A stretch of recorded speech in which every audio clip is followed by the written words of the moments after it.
So in the last video, we discussed what dating is all about, the purpose of it.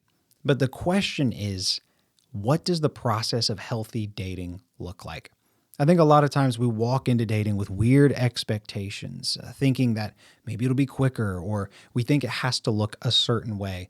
But what we're going to cover today are some of the basic processes of what will happen in a healthy dating environment, what leads up to that, and where that leads to. So if you understand the process of dating, you will be much more well equipped to do it well.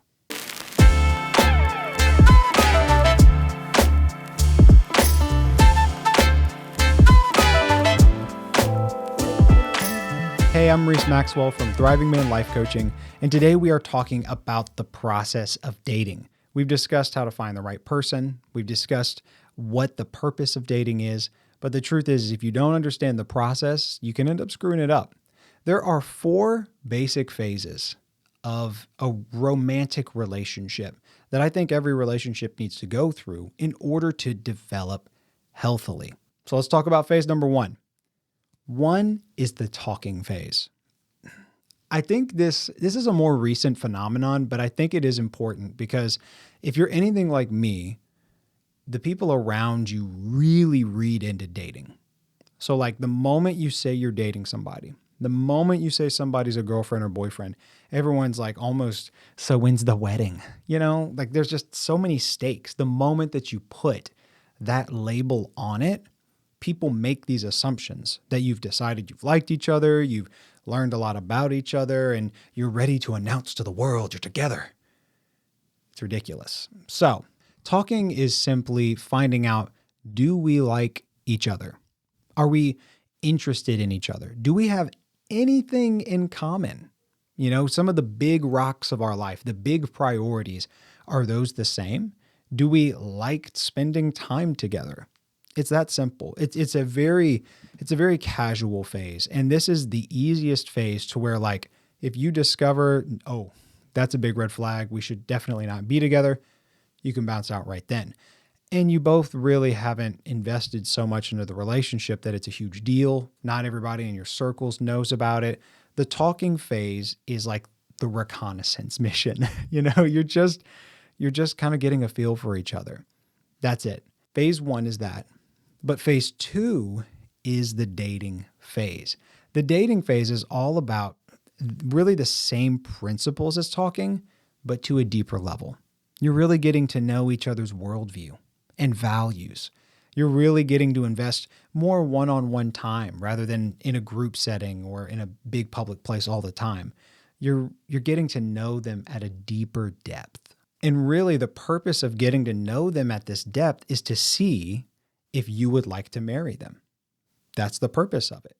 Now, you want to keep in mind that this is more about the mental and emotional connection that you have. You want to be on the same spiritual page, but mentally and emotionally, you're seeing if the way that you think and the way that you relate is connected. You don't want to rush the physical connection part of it. That's what everybody thinks about, making out, hugging, kissing. And a lot of guys in this phase want to go straight to sex, but that will warp your perspective. So you want to back off of that. I know it's going to be difficult, but it will make your life easier in the long run because you won't be able to accurately answer if you like the girl or not because you're going to be so much thinking about that physical element. So there's the dating phase. Third, very important phase, engagement. Once you guys have invested a long amount of time in really getting to know each other, you feel like you're on the same page, then you can propose. What proposal is saying is it's saying, I want to marry you. And her saying yes is, I want to marry you too. Then the whole engagement phase really becomes a time of deep work. And it's a little bit less glamorous, if I'm being honest. You're not just learning basic things about each other. You're really putting in the groundwork to make the marriage successful. Think of it almost like a final review for however many months you may be engaged, where you're looking at the deepest parts of your relationship and the most practical parts of how to cohabitate in a home. You know, when you marry, you will both be under the same roof. You'll both be doing all the same adulting activities. You want to know how to do that before you get thrown right into the deep end. Engagement's the perfect time to do that. That's why I would personally recommend pre-marital counseling. What is premarital counseling? It's going to a trustworthy mentor or trustworthy couple that is older than you and has lived some life, and asking them for advice, asking them to guide you guys, and even looking at some different books or workbooks and courses to be able to prepare you for marriage. For my wife and I, when Emily and I were engaged, we went through 2 books.